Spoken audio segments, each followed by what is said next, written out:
This is the Horse Radio Network. This is episode 201 of Horse Tip Daily, a different horse tip, a different equine topic, a different equestrian expert every day. Horse Tip Daily brings the world of equine knowledge to you one day at a time.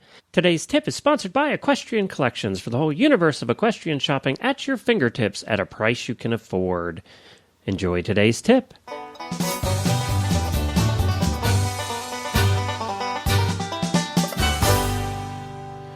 This is Glenn the Geek from Lexington, Kentucky, and welcome back to Horse Tip Daily. Well, today we have back with us one of our most popular guests. People do like veterinary tips, and we have her on with us most weeks now, and she is Dr. Jenny Johnson. She is a veterinarian. She runs the Oak Hill Shockwave and Veterinary Chiropractic Clinic that's based in Calabasas, California.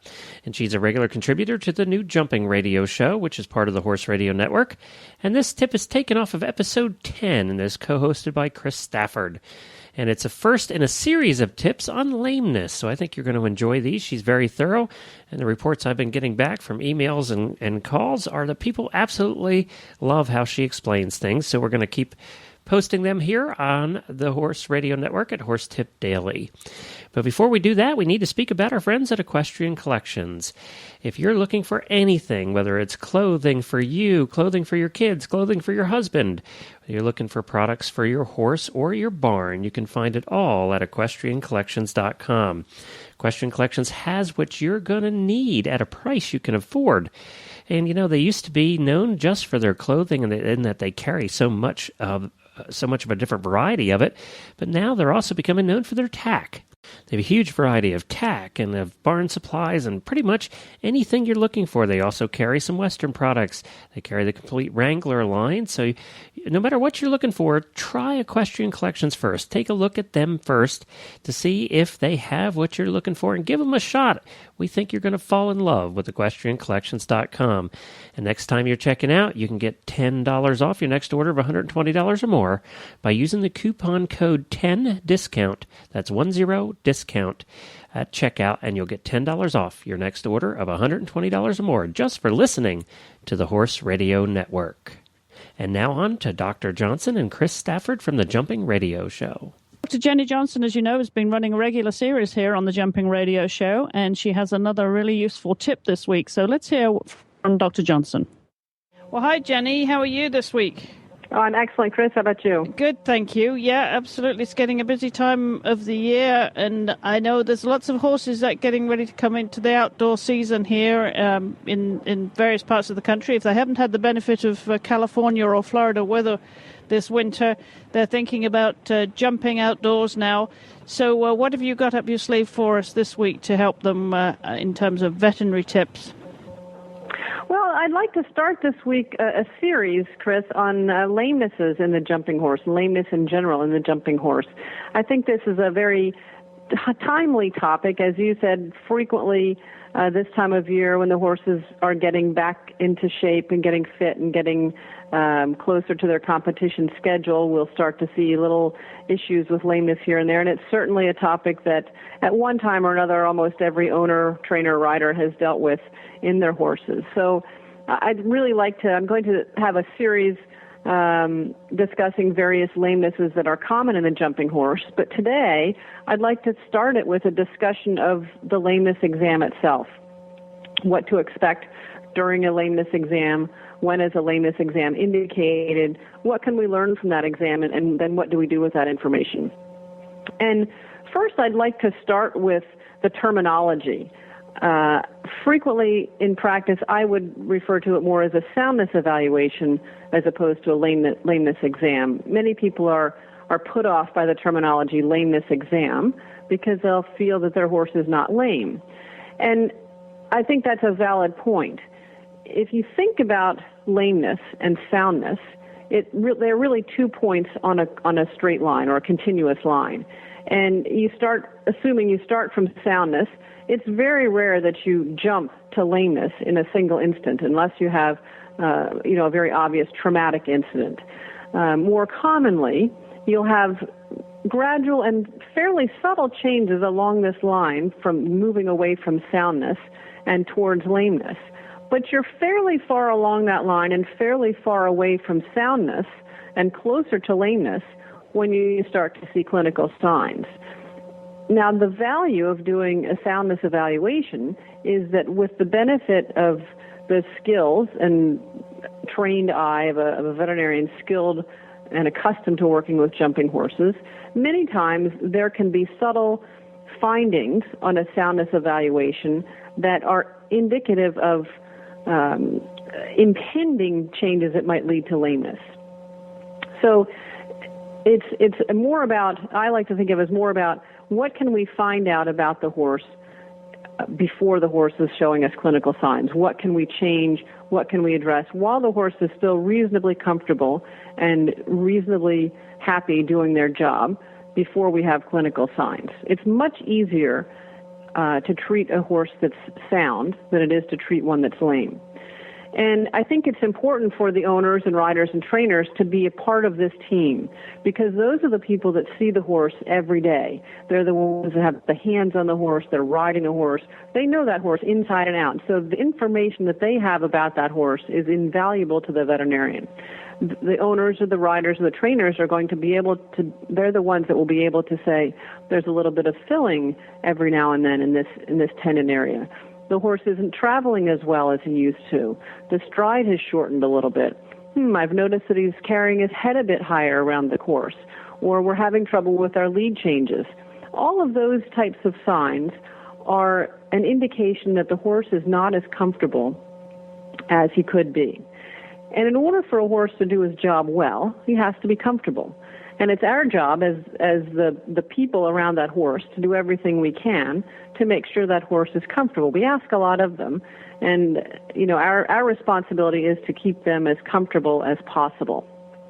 So I think that's sort of where I'd like to start from, and I'd like to just give our listeners a little idea about what to expect during the lameness exam, assuming or soundness evaluation. And again, I'd like to reiterate, I think this is something that for most competitive horses should be a regular event. Now, how often it's going to take place really is going to depend on the individual horse, the horse's problems or particular issues that horse may have, as well as the competition schedule and workload that horse has. Now, moving into the soundness evaluation or the lameness exam, what can we expect?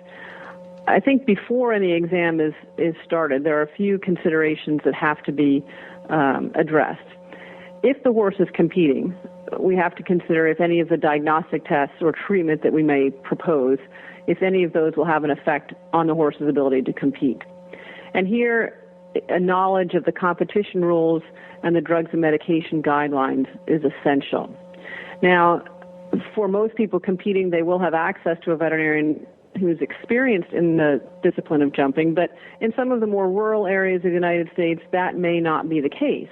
And I think it's imperative that the owners and the riders and the trainers themselves become intimately familiar with the guidelines of the governing body that they're competing under.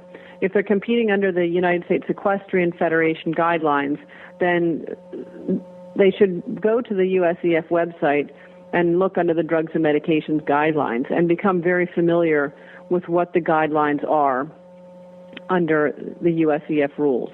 And it's important because whoever signs the entry blank is responsible for the condition of that horse, and so they're responsible for knowing those drugs and medications guidelines. So I recommend don't rely entirely upon your veterinarian to know all of those guidelines. Be educated yourself as the owner or the rider or the trainer. I think that's important. So going into the evaluation, what are the questions that need to be asked before anything is done? Some of the questions initially are, has the horse recently competed? Has there been a change in the horse's exercise? Has there been a change in the intensity or the duration of the exercise? Does the horse have a new trainer? When was the horse last shod? If the horse is traveling away from home, has he been examined by a veterinarian other than his usual veterinarian? If that's the case, what types of tests have been done and what treatment has been given, if any? Those are all important questions to answer before going into the exam. Now, the exam itself really begins as the horse is walked out of his stall or out of his paddock.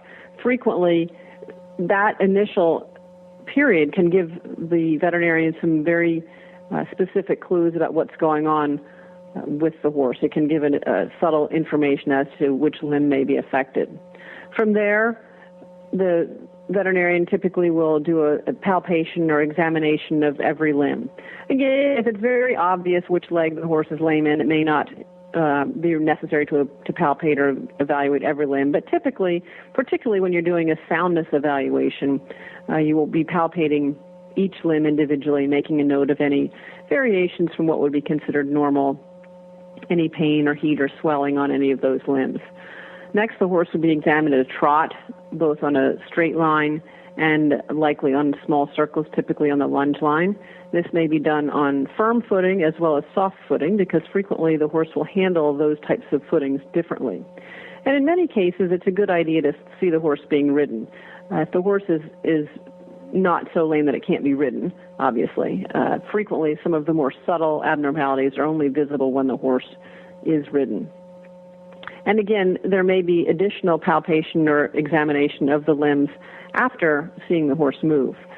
Frequently, those two parts of the puzzle are very important. It's nice to have the information of what the legs feel like before you see the horse move, and then after having seen how the horse moves, the examiner may want to go back and re-examine specific areas more carefully. The next thing that's probably most common in most soundness evaluations or lameness exams are the flexion tests. Certainly, we're probably all familiar with the dreaded flexion test during the pre-purchase exam. And they're very useful in lameness and soundness evaluations. The flexion test basically consists of the examiner holding up and flexing a portion or all of a specific limb for a minute, and then having the horse jog off away from them and back towards them, evaluating the horse for any change in gait. And certainly this is a very qualitative test. Some horses will respond respond as if they're quite painful from this exam, and others may not respond at all. So this is certainly an area of judgment, and it has to be interpreted carefully. The other important aspect of flexion tests is to understand that they're not very specific. When you flex a lower limb, you're flexing, the coffin joint, the pastern joint, the fetlock. It's impossible to isolate those joints out individually. So it more gives you an idea as to the region that's involved as opposed to a specific structure or a specific joint. Another aspect that's important to evaluate is the horse's response to hoof testers. Hoof testers are applied all around the bottom of the hoof, across the frog, across the heels, and evaluated for any type of hoof pain. The next thing or something that should be considered all during this exam and will be part of the thought process of the veterinarian is to evaluate the horse not only for lameness, but also for neurologic abnormalities. Many times a horse can have neurologic abnormalities, which is really an inability or a deficit in knowing where their limbs are or their balance or where they exist in space. Sometimes those neurologic abnormalities can mimic a lameness, and so it's important for the veterinarian to be considering that as well as the possibility of lameness during the exam. So after the preliminary portion of the exam where the horse is examined, manually palpated, watched under saddle or watched on the lunge line, flexion tests have been done, frequently the next step is what's called diagnostic nerve blocks. And with what a diagnostic nerve block is a small volume of anesthetic, local anesthetic, say carbocaine, which is similar to Novocaine that's used at the dentist's office. It will be applied around a specific nerve. And what that does is it removes the feeling in a specific area or relatively specific area so that the examiner can decide if that area is affected by lameness. So, for example, if you're doing what's called a caudal heel block or a palmar digital nerve block, which is basically blocking the heels of the foot, if you block those, there's two nerves on the back of the foot. If those are blocked, what the veterinarian will do will be put a little local anesthetic around each one of those nerves, typically wait 15 minutes or so, and then watch the horse move again and see if the lameness has changed.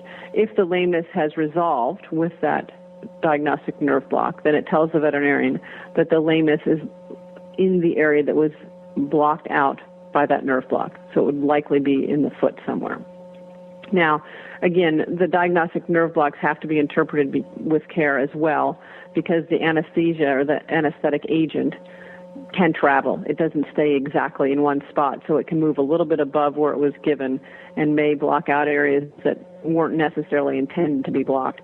And the other issue is that the anatomy of the nerves of each horse varies a little bit. So those are not exactly specific, but very, very useful in helping to localize a lameness. And then once the lameness is localized, either through more obvious signs or through the diagnostic nerve blocks, then the next decision is what type of diagnostic imaging may be necessary, if any. And we have at our disposal now quite an extensive array of diagnostic imaging capabilities that's certainly improved over the last 20 years and has really enhanced our ability as veterinarians to get a better picture of what's going on in the horse that's lame. We have, of course, x-rays or radiographs.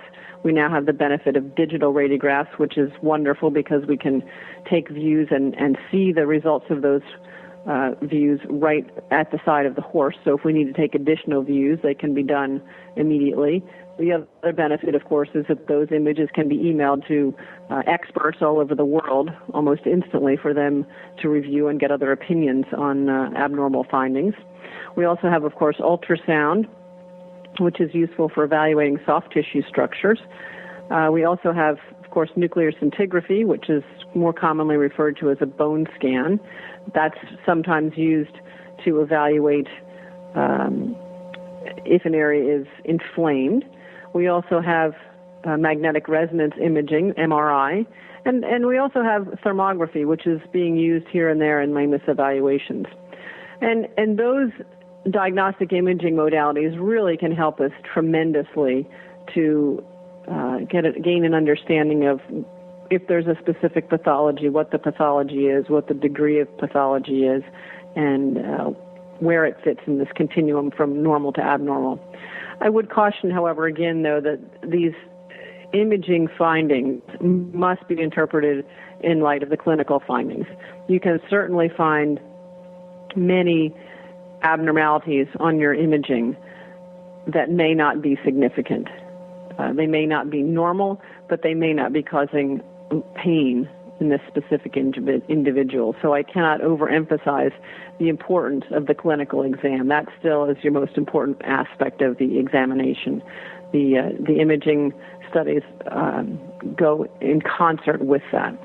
So that's kind of a basic overview of what to expect from the exam, when we would do it, what types of information we can get, and what the process of the exam is itself. And I think that will lead us into the remainder of the series that I'd like to continue on in future weeks. And next week, I'd like to talk a bit about what are some of the specific signs for the owner to see to help the owner identify what's going on with the horse. What does the owner need to look for, the rider, the trainer, look for on the horse, and how can those signs lead them to an understanding of where the horse is uncomfortable? And then we'll also start probably discussing lamenesses in the foot in jumping horses. Well, fascinating, Jenny. You know, I love this stuff, and I know our listeners do now, and we should remind our listeners that we also use these tips from Dr. Jenny Johnson on our Horse Tips Daily.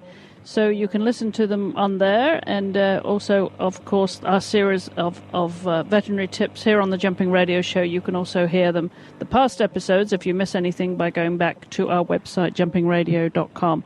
Jenny, thank you so much again. This is always instructive, and I always look forward to our tips. You always learn something. Well, thank you, Chris. I'm happy to do them.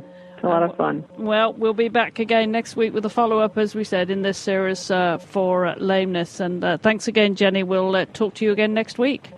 Looking forward to it. Thanks, Chris. Well, thank you to Chris and Dr. Johnson, and we'll, of course, continue to bring this series on lameness to you as well here at Horse Tip Daily.